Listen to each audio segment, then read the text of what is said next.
আসসালামু আলাইকুম। এই গাছটি একটি করমজা গাছ। এই গাছটি আমি বিগত 5 বছর পূর্বে রোপণ করেছিলাম। এখানে দেখেন, এখন আমি জায়গাটা পরিষ্কার করে দিলাম।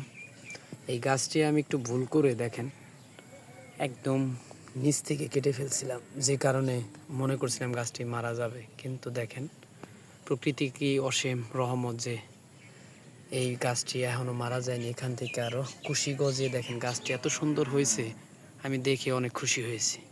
দেখেন গাছটি করমজা গাছ। এই গাছে প্রচুর করমজা এসেছিল, কিন্তু আমাদের জমি আশপাশ নষ্ট হওয়ার কারণে আমি গাছটি কেটে ফেলছি। কিন্তু কাটাটা ভালোভাবে কাটতে পারি না, একদম নিচ থেকে কেটে ফেলছি, যে কারণে আমার গাছটা ভেবেছিলাম মারাই যাবে। কিন্তু গাছটি এখন আরও অনেক সুন্দর হয়েছে। আগামী বছর আবার করমজা ধরবে। করমজা অনেক উপকার, এটা আপনারা সকলেই জানেন।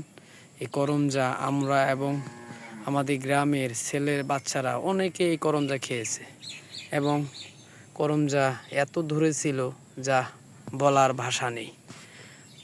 দেখেন করমজা আগামী বছরও ধরবে আশা করা যাচ্ছে। দেখেন এই যে কুশিগুলো ঘন হয়ে অলরেডি বড় হয়ে গেছে।